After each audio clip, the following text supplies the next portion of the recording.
Alright, so today we're taking a quick look at the K&F Concept Black Mist 1/4 filter, and we're going to draw some comparisons to the 1/8 and 1/4 Tiffen filters as well. So let's get into it.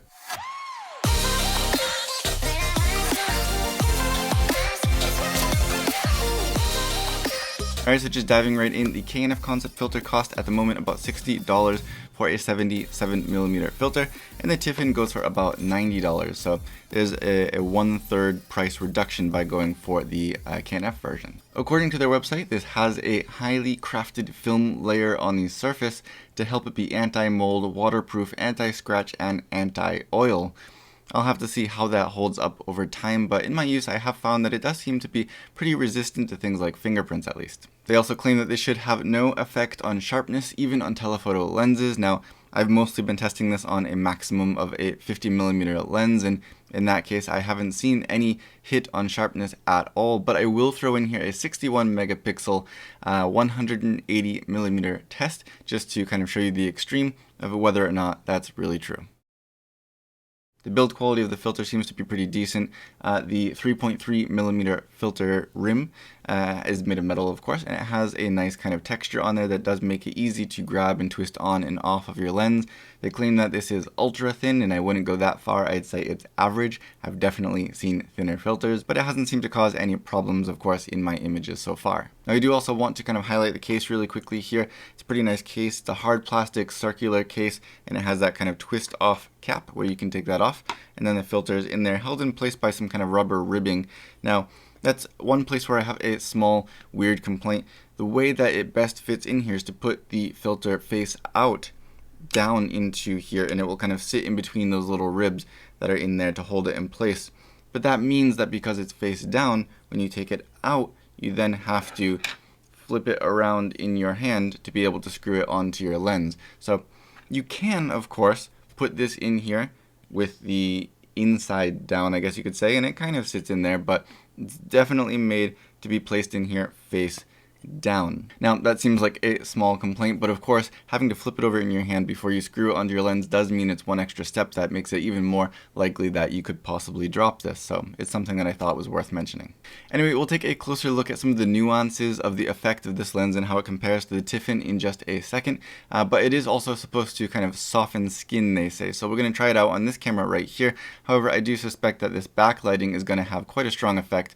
Let's just put it on there and see how it looks. So how does my skin look? So just looking at the small little monitor on my camera here, it does seem to be a pretty strong effect, I think, especially because of this backlighting. And as we'll see when we take a look at the sample pictures that I've taken, you'll see that backlight can definitely play a big role in how strong this effect actually is. It fills up that atmosphere quite a lot more when you have something like this. And this is typically how I light my videos, so it's the reason that I haven't used the Tiffen filters in the past. However, the K&F Concept is a little bit more subtle than those Tiffen filters, as we will see in a second. But I don't know, what do you think here? It definitely kind of blooms out those highlights here, and you can see some cool effects as I move my hands in front of them. It definitely fills up the atmosphere more. I think that is a cool look if it's what you're going for, but if you're using it for this type of setup, do be aware of your lighting, and that's going to be a theme that I might repeat as we take a closer look at the test photos. Let's just leave this on here, and we'll jump into those test photos, and we'll see a little bit more in detail how this compares to those Tiffen filters. So first up is flare. Now, this was my setup on that first shot. I had some backlights. I had the little lights here and here that you can see in the frame, and then this bigger light here and this tube light on the side are just out of frame. So if you take a look at the picture without any filter on there, you can see a little bit of that flare on either side coming in here, and then if you pop on the filter, you can see it really fills this up, and this is the K&F filter here.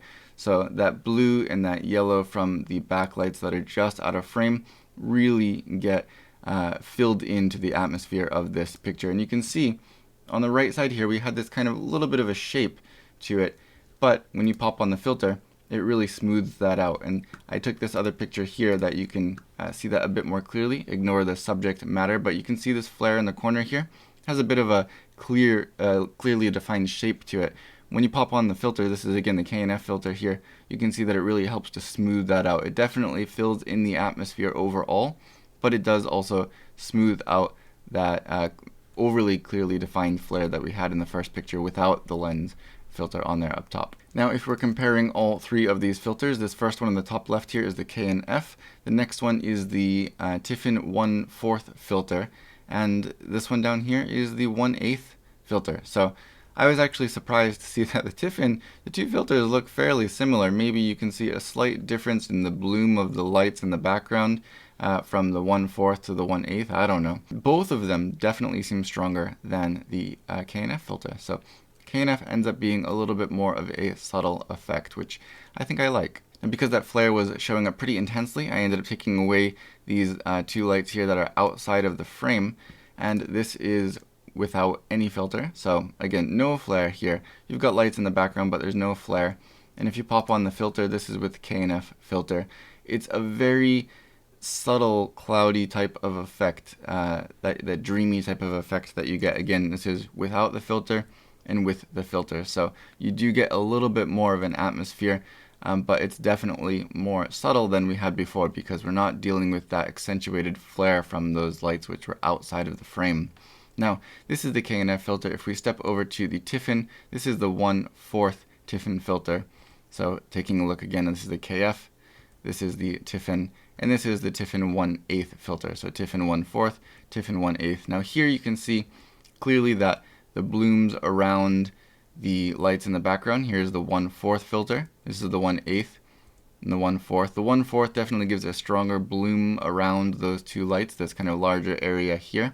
You can see it's more intense with the 1/4 filter, a little bit less intense with that 1/8 filter. But again, both of them are a bit more intense, a bit more noticeable than the K&F, which I think here is a really nice kind of subtle effect that just kind of gives it a bit more of an airy atmospheric feel to it than without any filter on there at all. I tried one more setup here. This is more of a high key setup. Of course, this is a black bag, but overall we've got a higher key setup. And I do again have this light in the background. I wanted to see how this had an effect. This was tungsten color balance. My key lighting was all daylight.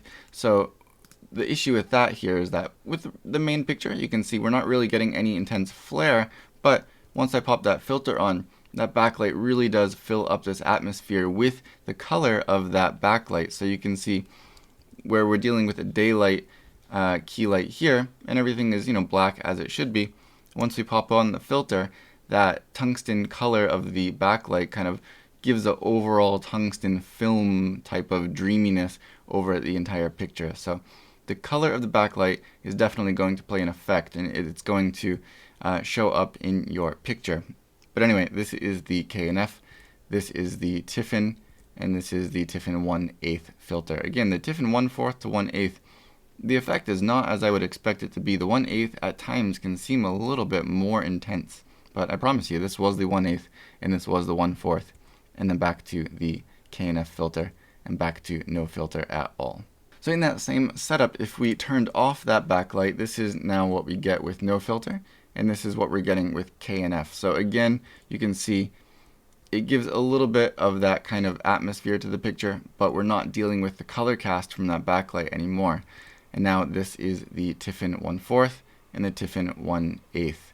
Looking at these three side by side is where you can start to notice the next thing I want to talk about, which is the exposure and the color cast. Now, this top left here is the K&F filter, and the other two are Tiffen filters. The Tiffen seems to have a bit of a green cast to it, while the K&F has an ever so slight magenta shift to it. Now, if we take a close look at all four of these, you can see it a little bit more clearly. I think on the top left now is without any filter, pure black on the strap here, for example. With the K&F, maybe pretty neutral, I think, but if anything, maybe just a little bit of a magenta shift.